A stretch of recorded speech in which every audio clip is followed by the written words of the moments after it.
Hola, hola, te doy la bienvenida a mi canal.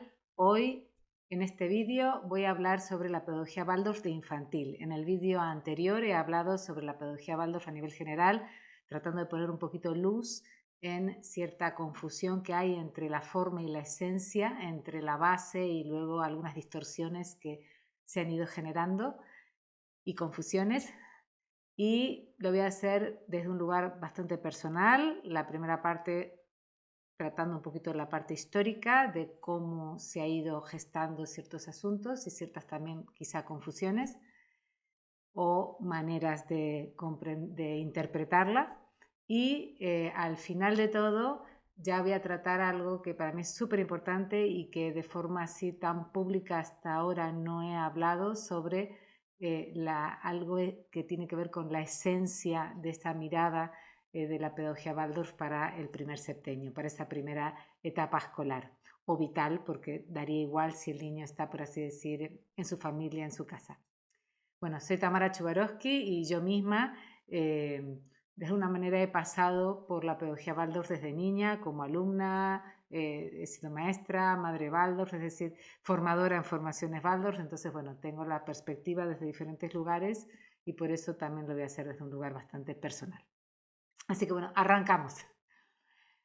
Lo primero es clarificar que realmente Rudolf Steiner, que desarrolló la pedagogía Waldorf, o sea, que la plasmó, que la inauguró en el 1919, en esa época realmente la etapa de infantil no era, bueno, no se llevaba, por así decirlo. Los niños empezaban la escuela a los 7 años. Entonces, realmente él no dio conceptos súper exactos y precisos de esa etapa. Realmente lo que sí habló con profundidad, y es lo que tiene que ver con la esencia de la pedagogía Waldorf, es del desarrollo humano y de las necesidades del ser en cada etapa vital, organizándola por septenios. Esto es un poquito un repaso del vídeo anterior, pero bueno, así también este tiene su independencia y no necesitas obligatoriamente escuchar el anterior. Entonces, cada etapa tiene eso como unas necesidades específicas, concretas, que van a garantizar pues, una plenitud y un desarrollo más óptimo en las siguientes. Entonces, hoy me quiero centrar en este primer septenio, que es donde Rudolf Steiner eso sí lo describió con detalle, qué es lo que, por así decir, la infancia necesita para desarrollarse en salud física, psíquica y mental. Y por otro lado está, por así decir, cómo a partir de esas premisas que él dio se han ido secuenciando diferentes aplicaciones, por así decir. Entonces, yo misma he sido alumna Waldorf en los años 70. Sí, yo soy del 71, con 3 años empecé el jardín de infancia, así que en el 74 fue mi primera interacción directa con la pedagogía Waldorf. Y el recuerdo que tengo, que además lo tengo como niña de esa etapa, pero también lo tengo un poquito más grande, porque luego mi mamá fue maestra jardinera durante algunos años en esta escuela Waldorf donde yo era alumna, ya de primaria. Entonces eso también hizo que fuera mucho de visita al espacio donde estaba mi madre y a través de eso tuviera como tengo bastantes recuerdos vívidos de cómo era aquello. Bueno, el resumen es que aquello era súper libre, súper flexible, era, bueno, yo recuerdo que había como diferentes salitas que estaban como conectadas entre sí, con diferentes rincones, en uno estaban las lanas, en otro estaban las ceras para dibujar, pero es verdad que había como muchos niños, muchos rincones y también varias maestras, entonces de alguna manera uno podía ir circulando y en los diferentes rincones pues había posibilidades o de ponerte a hacer un pompón con lana, de ponerte a dibujar.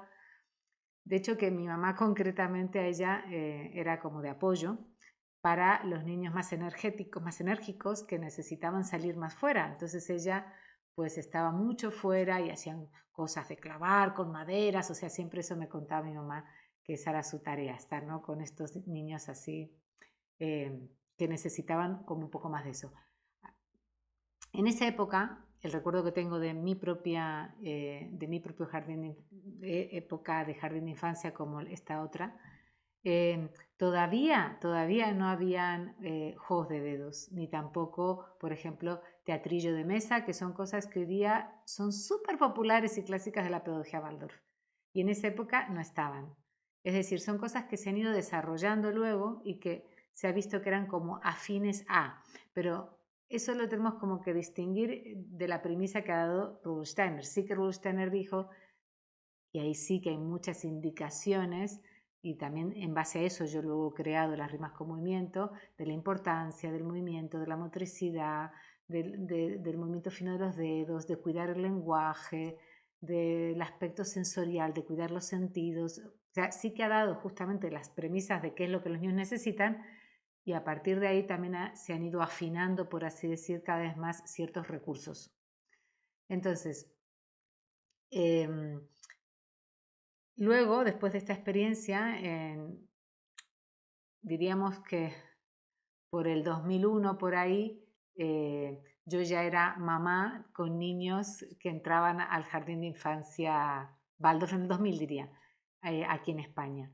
Y ahí fue como mi entrada, mi contacto con la pedagogía Waldorf de infantil en España. Yo venía de Alemania, pero ciertamente ahí estuve estudiando y más conecté con la primaria, tampoco tantísimo con infantil. El caso es que para mí fue como un shock porque lo veía de repente todo súper rígido, hiperestructurado para mi gusto de más, ¿no? Como todo muy disciplinario.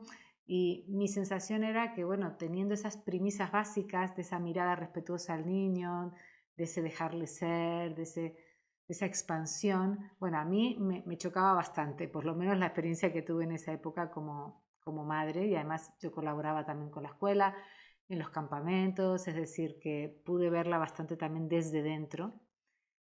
Y también es verdad que cada cultura pone su impronta, entonces a nivel los latinos igual tenemos algo como muy cariñoso, aquello yo tengo el recuerdo muy afectivo, muy táctil, muy de contacto, y bueno, sí que era diferente la experiencia aquí. También eso en España se fue transformando, porque luego también al haber otra formación de maestras que empezó en el 2005, en la que también empecé a participar, a través de la variedad de docentes también empezaron a haber diferentes miradas. Lo que quiero a través de estos ejemplos plasmar es que no es que hay un único modelo de pedagogía infantil Waldorf, no es que Steiner dijo esto tiene que ser así, este es el horario, la telita tiene que ser rosa y de seda, o sea, esos son como si fueran accesorios que se ha ido dando forma. Y luego ya investigando un poquito más, lo que pude saber es que justamente en los años 70 en Alemania, un pedagogo, Kugelchen, él es como que estructuró mucho toda la parte de pedagogía infantil que todavía estaba como muy así. De hecho, que en los años 70 esa estructuración no había llegado a Argentina. Sin embargo, luego empecé a percibir que había como un formato bastante estandarizado que viajaba por los diferentes países de Latinoamérica, incluso viajando por Argentina, viajando por Alemania, viajando por España, como que sí que empezó a ver como algo bastante homogéneo, estandarizado. Cuando, por ejemplo, llegó el momento de que creé mi propio jardín de infancia Waldorf, recuerdo muy bien que las madres me decían, te queremos a ti, pero no queremos pedagogía Waldorf, porque la pedagogía Waldorf, lo que conocemos de jardín de infancia Waldorf no nos gusta, pero nos gustas tú. Y yo les decía, ya, pero es que yo por diseño traigo lo Waldorf. O sea, que somos lo mismo. Es como que no sé hacer otra cosa. O sea, no te puedo hacer otra cosa porque no sé hacerla, es lo único que he mamado. Sin embargo, sí que es verdad que al haberlo mamado ya como desde las bases, también es lo que a veces pasa, que uno también, bueno, lo va como transformando y pasando por un tamiz, no se queda solo como en la estructura mental. Entonces, justamente quise mostrar cómo era posible hacer un jardín de infancia Waldorf que yo consideraba que traía esa esencia de la mirada Waldorf y sin embargo, a nivel de estructuras, muchas completamente válidas que están presentes en todas las escuelas Waldorf, son fabulosas. Y yo igual era primero un poquito rebelde y no quería hacer las cosas porque eran así, sino que lo quería experimentar por mí misma. Y es verdad que al final muchas estructuras he dicho, oye, por algo están, la verdad es que son súper prácticas, aunque no lo haya dicho Steiner, pero la verdad es que funciona, esto funciona, así que lo voy a hacer. Y otras pues las he ido modificando, más como pasándolas por el sentir, por lo que sentía que necesitaban esos niños que tenía en ese lugar, en ese momento. Entonces, ¿qué es lo que para mí tiene que ver algo con esta mirada que por así decir, es esa mirada Waldorf, que aunque mi escuelita tenía pocos recursos, no cumplía un montón de estándares clásicos, así aparentemente, en la estética aparentemente era un poco diferente y sin embargo en esencia uno entraba y respiraba ambiente Waldorf. Entonces es como ver, ¿y qué es eso que se respiraba? ¿Sí? Entonces ahora sí vamos a ver un poquito esa esencia, ¿sí? Esa esencia de lo Waldorf. De hecho, que una cosita más, también en los años que tenía mi escuela, en paralelo, empecé a traducir las visitas de una mujer, Angélica Knabe, que venía mucho a España a dar conferencias. Y la verdad es que, bueno, para mí fue como un bálsamo, porque creía que era como la única rebelde, como un poco oveja negra, y sin embargo vi que toda la mirada que estaba teniendo también era, vamos, que también la compartía con ella. Y la historia de ella es muy interesante porque ella hoy día tendrá, bueno, como 80 años o más. La conocí ya mayor y ya han pasado varios años. Ella en la DDR, que es la Alemania Oriental, eh, o sea, en esa época es que ella crió a sus hijos, a sus 5 hijos, y también de alguna manera hicieron o tenían como de forma completamente clandestina un jardín de infancia Waldorf, es decir, más bien como que trataban de, bueno, a los hijos y amigos criarlos así con una orientación Waldorf. Ella me contaba que estudiaban en secreto las bases, o sea, los libros de Steiner, donde estaba esta base de la mirada al niño, de cuáles son sus necesidades, y en realidad, como estaban prohibidos esos libros, cada vez que venía una visita traía un libro que en la frontera era anotado, así que tenía que volver otra vez a Alemania occidental, pero estaban toda la noche copiándolo, o sea, pasándolo, su marido estaba escribiéndolo para luego ellos poder estudiarlo. El caso es que ella con esa base se había hecho una imagen de lo que podía ser en la práctica esto. Y luego siempre me contaba como cuando por fin se rompió el muro de Berlín, se derrumbó el muro de Berlín, ella súper emocionada fue a conocer los jardines de infancia Waldorf y se desilusionó muchísimo. Fue un shock porque realmente sentí ese contraste entre estructura y esencia. Entonces, bueno, ese es como un gran tema y cuando yo digo que soy súper hiper fan de la pedagogía Waldorf, para mí tiene que ver con que soy súper hiper fan de como todo lo que está detrás y también hay muchísimas escuelas que me parecen fabulosas, o sea, como que siento total sintonía, pero a la vez es como todo en la vida, que todo siempre depende de las personas, de la gente, de los lugares, y tampoco soy yo quien para juzgar que algo está bien o está mal, simplemente digo que hay cosas con las que resueno más y otras pues que me resuenan simplemente menos. En el conjunto diría que sí, que es la pedagogía que más siento afín, siempre y cuando eso mantenga estas premisas.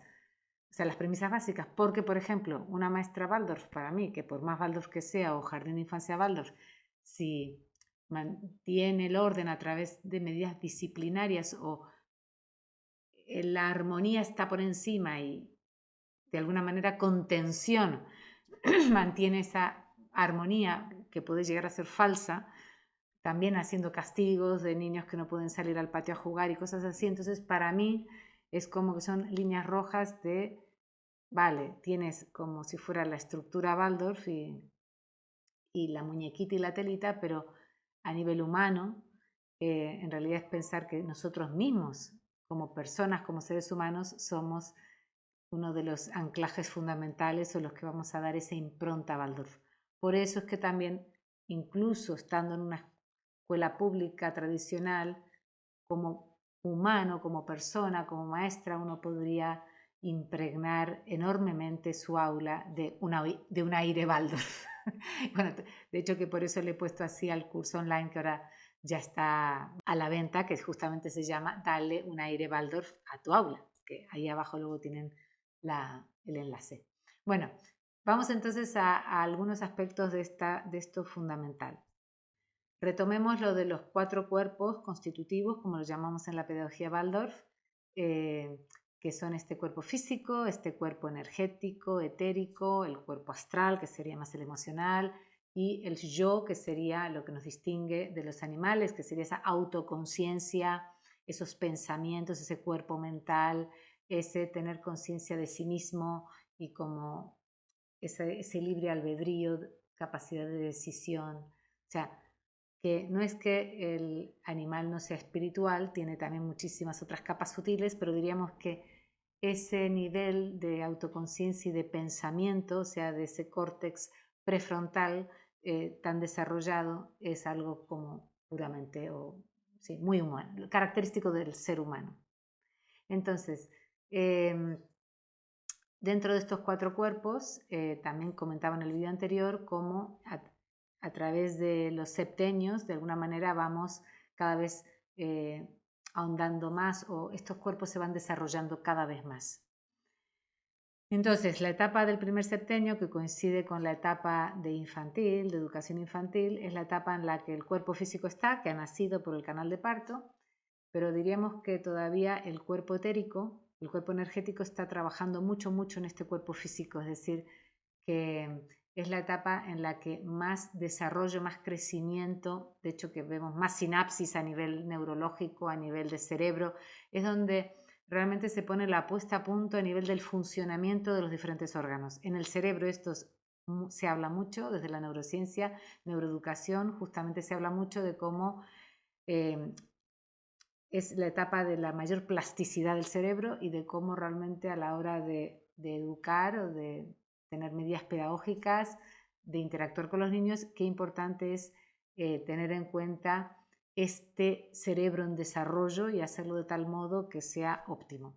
Bueno, Rudolf Steiner dice que esto ocurre con todos los órganos y que realmente eso, el ojo también se está desarrollando y según la experiencia del ojo, pues el ojo va a estar más óptimo. De hecho, que hago un inciso, un detalle sería, por ejemplo, como ahora esto y aplicación pedagógica, si los niños en esta etapa están en mucha interacción con pantallas, entonces el ojo que está en una etapa justamente de crecimiento va a estar mucho más rígido, le va a faltar movilidad, ajuste. Y lo que estamos viendo hoy, o sea, esto lo decía Steiner hace 100 años, pero hoy día los optometristas justamente y los oculistas dan certeza de esto, que si bien siempre puede afectarnos el exceso de uso de pantallas, en esta etapa es como que es esta etapa frágil a nivel del desarrollo, que todavía todo está en proceso, y entonces ahí, por ejemplo, ocurre eso, que un abuso de pantallas realmente interfiere hasta en lo físico, en este desarrollo del ojo que todavía está en proceso de madurar su movilidad, su acomodación, su ajuste binocular, o sea, está en ello, no es que el niño nace con todo esto ya listo y el ojo sabiendo perfectamente cómo manejarse. Entonces vemos ahí como justamente las medidas pedagógicas o cómo se desarrolla el niño, o sea, cómo interactuemos con él, lo que tenga a su disposición, hasta en lo físico va a tener un impacto, ¿no? En el caso del ojo, eso, puede haber miopía. En el caso, y bueno, y más cosas, ¿no? Dificultad en la movilidad, etc. En el caso de los oídos, también vemos si un niño pequeñito lo pones con altavoces altos, pues se va, por así decir, ese oído no puede desarrollarse de forma óptima, se va como debilitando esa percepción sutil, es como que el oído, la capacidad de discriminar los diferentes sonidos, los diferentes tonos, que esto es fundamental para el lenguaje, por ejemplo, para aprender a hablar, va a depender de los estímulos auditivos que reciba. Si todo es muy vasto, ¿sí? Muy enlatado, como diríamos, o sea, muy de pantalla, muy de radio, o sea, no con la sutileza, por ejemplo, de la voz humana, entonces el oído va a desarrollarse de forma más tosca, ¿sí? Sin tanta capacidad de percepción sutil. Esto, bueno, como están los órganos externos, que los podemos ver, es como más fácil hacer el seguimiento, pero Rudolf Steiner dice que esto ocurre con todos los órganos, con el hígado, con el riñón, con la respiración. Y de hecho que hace mucho inciso de cómo es importante cuidar el sistema respiratorio de los niños porque es la base de la salud. Entonces también acá un ejemplo. Por ejemplo, si un niño recibe muchos gritos, piensa que cada vez que te gritan es como que un susto, ¿no? Como un sobresalto. Ese sobresalto significa me quedo sin aire. O sea, ¿no? Como que una apnea. Y ahora piensa en un niño que constantemente está como sobresaltado porque está en constante estado de estrés, de hiperatención, o sea, como exceso de adrenalina, por así decir, en estado así como de shock. Claro que eso interfiere en la respiración, ya en el patrón respiratorio. O sea, una cosa es que a ti te den un susto y en ese momento te quedes sin respiración, otra cosa es que sea un estado constante, por así decir, que el niño tenga que estar en estado de alerta constante por el ambiente educativo, de crianza, el familiar, en la escuela, lo que sea, que le produzca esta tensión que le va a generar eso, un debilitamiento en sus patrones respiratorios, en su, por así decir, patrón pulmonar. Entonces acá otra vez vemos cómo cuanto más pequeños son los niños, más todo el entorno y todas las medidas pedagógicas afectan hasta en lo físico fisiológico. Entonces, ahora voy a otro asuntito, ¿sí? Algo que muchas veces o sea, me habrás escuchado hablar y desde la pedagogía Waldorf decimos mucho, es eso de no acelerar los procesos intelectuales, es decir, procurar retardar lo que es la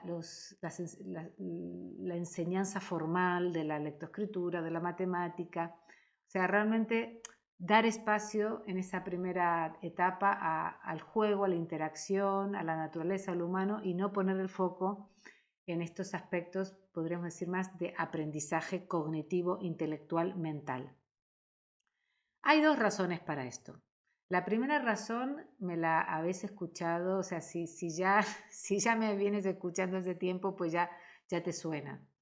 Además de que es lo que compartimos completamente la pedagogía Waldorf y la neurociencia actual, la neuroeducación. Y es que para que el aprendizaje sea más óptimo, primero hay que preparar la herramienta, es decir, que en esta etapa es prioritario conectar sinapsis, es prioritario dar espacio a la madurez neurológica para que, por así decir, haya un buen software para luego aprender cosas concretas y específicas como pueden ser las letras, es priorizar eso, ¿no? O sea, el instrumento con el cual luego voy a poder tocar cualquier melodía. Eso es otra manera que me gusta también decirlo. Y ahí eso tiene que ver con el cuerpo, o sea, el cuerpo necesita justamente estar óptimo para leer y escribir, justamente necesitamos tener un buen oído que discrimine, un buen ojo que tenga buena movilidad, necesitamos tener buena motricidad, pero una buena aprehensión del lápiz, es decir, que ahí vemos, ¿no?, cómo realmente la parte física funcional es más importante o sea, es más importante primero desarrollar eso que centrarse ya en que se ponga a escribir cuando ni el ojo le funciona, ni tiene discriminación auditiva, ni puede coger bien el lápiz, ¿no? O sea, ahí podemos como entenderlo bastante. Entonces ahí estamos como de acuerdo todos y es fácil seguir hasta ahí, por lo menos si uno ya está un poquito en esta onda, ¿sí? A ver, esto no quita que de repente haya niños que muy pronto de forma súper espontánea aprenden a leer y escribir. Lo que estamos hablando es como un poco a nivel general lo que sería un desarrollo bastante habitual, ¿sí? O sea, pero justamente ahora lo que quiero mostrar es que no solamente para que sea más óptimo el aprendizaje, aprendan mejor la mayoría, porque lo he dicho, hay otros que súper pronto aprenden simplemente así, sin que les enseñemos, que de eso se trata. O sea, justamente a lo que me voy a fijar es a la parte de enseñar. Otra cosa es que los niños de forma espontánea aprendan. No pasa nada entonces, ¿sí? El tema es cuando nosotros forzamos un aprendizaje. Entonces ahí, atención, luz roja, por un lado porque necesitamos primero preparar las condiciones para que el aprendizaje sea rápido, pero luego porque hay un segundo aspecto y es la salud a largo plazo. Bien, voy a tratar de explicarlo lo más simple posible. Rudolf Steiner un poquito como lo explica es el cuerpo etérico, ¿sí? Es el cuerpo formativo, es el que justamente garantiza el crecimiento y toda la parte funcional. Yo te lo voy a traducir a otra palabra y voy a decir que son los obreros que trabajan en la construcción del cuerpo. Es decir, el cuerpo físico sería la materia prima y el cuerpo etérico, o sea, la energía etérica, energética, vital, porque son todas diferentes maneras de llamarlo, serían los obreros, que trabajan, ¿sí? Haciendo estas conexiones y todo esto, ¿sí? Son realmente los trabajadores, los que forman esta materia. De hecho, que él también le llama por eso fuerzas formativas. Entonces, él lo que explica es que cuando a los niños les salen, les hacen el cambio de dientes, eso es señal, esto dicho con mis palabras ahora, ¿sí? Es señal de que las fuerzas, bueno, esto sí que es lo que siempre se dice, perdón, que las fuerzas etéricas han terminado ya su trabajo en el cuerpo, por lo menos este primer nivel de trabajo ¿no? de hacer la estructura. Yo con mis palabras digo, es el momento en el que los obreros ponen la banderita en el techo diciendo final de obra, listo, por lo menos nuestra tarea aquí está lista, ahora podemos estar disponibles para otras tareas si nos piden. Pero lo que es esta construcción básica de la casa la tenemos hecha, ¿sí? Banderita. Ahí muchas veces yo pongo atención que esta banderita de los dientes significa que los obreros, por así decir, se marchan a otra cosa, que no garantiza que la casa esté hecha súper bien y estupenda. Por eso, justamente, como ahora volviendo a la etapa de la mirada en mi propia jardín de infancia, a lo que ha sido toda mi etapa posterior también y anterior de concienciación hacia los maestros, es decir, un foco de la etapa de infantil es garantizar que los niños construyan bien su casa, es decir, que a nivel motriz, sensorial, lingüístico, etcétera, estén dotados de las herramientas que necesitan para aprender y para desarrollarse. Y que no simplemente porque pasen los años y cumplan años y se le caigan los dientes, garantizamos que la casa esté construida. Es decir, para que esté bien hecha también hace falta justamente garantizar unas medidas pedagógicas y de crianza. Quizá cuando yo era pequeña, en los años 70, no era necesario porque justamente toda la cultura era muy era como mucho más saludable, no había pantalla, solo la televisión, que tampoco era gran cosa, salíamos todos a jugar afuera, corríamos, saltábamos, íbamos al parque, es decir, no hacía falta poner una conciencia tan rigurosa como hace falta ponerla ahora, porque de alguna manera los niños sí que de forma natural y espontánea cubrían esa construcción de la casa, ¿sí? Bien, me he ido un poquito, vuelvo. Entonces, una cosa es que prioritario es construir esa casa porque cuando está la banderita también significa que de alguna manera el cemento ya está duro y no es que no se pueda seguir arreglando la casa, es decir, que serían los problemas de aprendizaje, este es otro de mis temas, sino que ya sería algo mucho más difícil de arreglar y restaurar y por eso lo que interesa es centrarse en esta etapa o ser muy cuidadoso en esta etapa de infantil para garantizar que construyan bien esa casa, ¿sí? Porque las averías y las grietas si no pueden aparecer en la fase siguiente a través de problemas de comportamiento, de aprendizaje, de estrés, etcétera, etcétera, etcétera, ¿sí? Entonces no es que eso no tenga arreglo, pero es mucho más fácil hacer una casa bien que arreglarla, ¿sí? Lo primero, hacer la casa bien es a través de medidas pedagógicas y lo siguiente ya son medidas terapéuticas. Bien, pero ahora hay algo más que Steiner dice que hay que tener en cuenta y es que esta energía vital, cuando ya no tiene que estar construyendo estos obreros, cuando ya no construyen la casa, entonces está disponible para el aprendizaje. Se transforma en energía que apoya la formación de imágenes, la formación de pensamientos. Es lo que va a ayudar a que los niños tengan mejor memoria a largo plazo, capacidad de creación de imágenes mentales, de representación mental, es decir, de imaginarse, de ver algo en su cabeza como una letra, de en cualquier momento poder evocarla en su mente, ¿sí? O sea, todo eso tiene que ver con un trabajo mental que dice Steiner es trabajo del etérico. El etérico, en cuanto no necesita más trabajar en el cuerpo, está al 100% disponible, tampoco al 100% porque sigue trabajando en el cuerpo, pero bueno, que hay toda una parte, diríamos, del cuerpo etérico que está ahora a disposición del pensamiento, de la abstracción, del aprendizaje por ende, porque el aprendizaje necesita de memoria, de atención, creación de imagen interna. Entonces, bueno, por eso es que resulta mucho más fácil aprender ciertas cosas más justamente más cognitivas y tener una memoria más así que uno puede evocar en cualquier momento y más a largo plazo, más abstracta, aunque primero es más imaginativa, pero bueno, más hacia la abstracción, cuando ya estamos en esa etapa, ¿sí? En esos 6 años por ahí.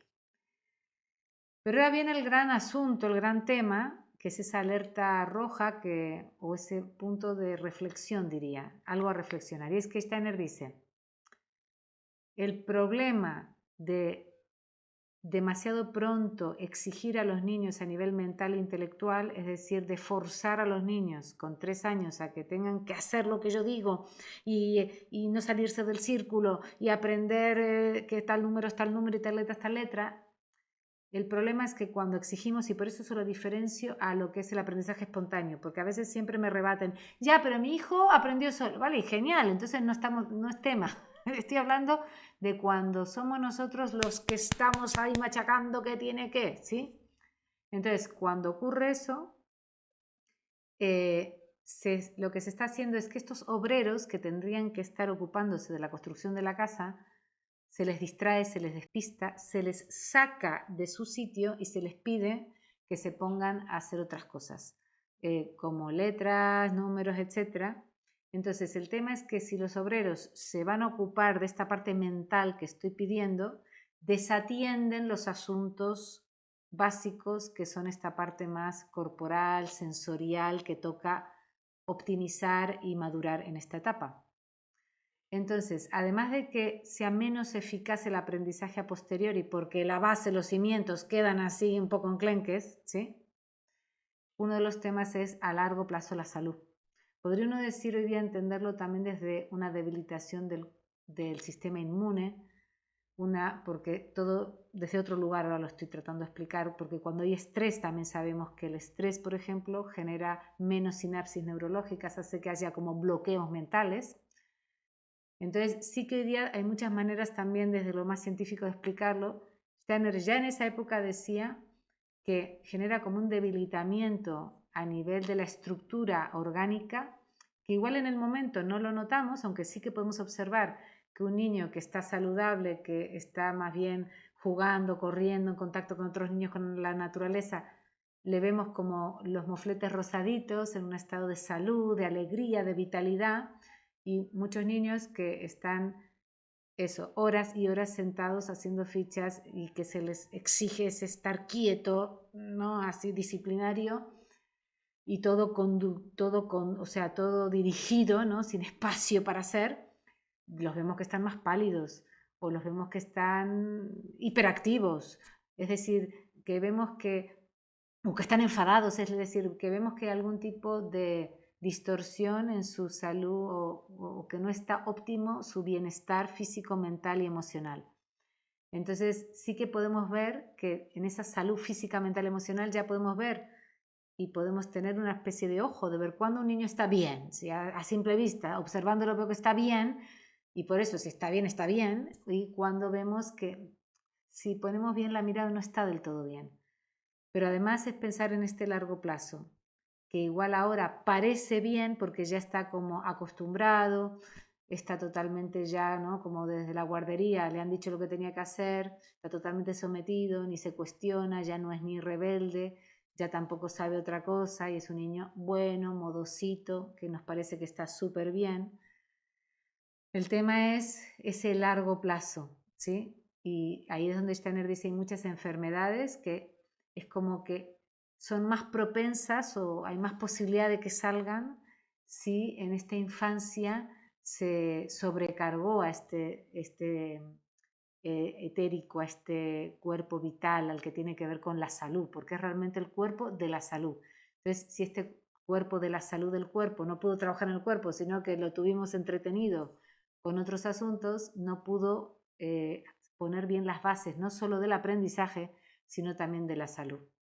Bueno, al final he hablado mucho más de lo que tenía previsto. Otra vez se me hizo bastante largo el vídeo, pero bueno, sí que para mí era importante un poco dar esta mirada y cómo justamente dentro de la esencia de esta etapa de infantil estaría cuidar esta salud física, emocional y mental, y que eso requiere de ciertas medidas, por así decir, pedagógicas, ante todo de esa interacción desde nosotras mismas como maestras, esa interacción respetuosa de siempre preservar esa integridad del niño, esa autoestima, o sea que eso también es como para mí algo central. Hay muchas veces lo hago con ejemplos muy concretos a la hora de hacer las rimas, pues no estar corrigiendo, no estar diciendo esto está bien, esto está mal, sino darlo como un regalo, que los niños tomen, todo a través de la imitación, o sea que realmente los niños puedan tomar lo que necesitan, ¿no? Desde ese lugar de relax, de armonía natural, porque una armonía natural también puede haber intensidad, puede haber barullo, ¿sí? O sea, simplemente ese dejar ser y a la vez estar presentes para acompañar, siempre con esta mirada de que sea realmente lo mejor para ellos ahora, pero también para su futuro, ¿no? Como de darles esa carrocería, esa infraestructura física, sensorial, psíquica, emocional, para que puedan luego desplegarse y florecer. Así que bueno, de todo esto es lo que va este curso online de Dale un aire a Waldorf a tu aula de infantil, en donde justamente, por un lado, me baso o sea, trato de que quede clara esta mirada más profunda y en paralelo también recursos concretos para que uno vea y vale, cómo lo llevo esto en la práctica, porque solo las ideas, ya hemos visto que también Steiner ha puesto ideas, pero luego esto es también aterrizarlo y bajarlo, vale, ¿cómo se traduce esto en mi día a día? Así que bueno, espero que te guste muchísimo. O sea, que hayas disfrutado mucho este vídeo y si entras a mi curso que te encante, que estoy segura que te encantaría. Así que bueno, ahí te dejo toda la información y nos vemos en el próximo vídeo en el que ya arrancaré a tope con mi nuevo proyecto de tono. Un abrazo grande, chao, chao.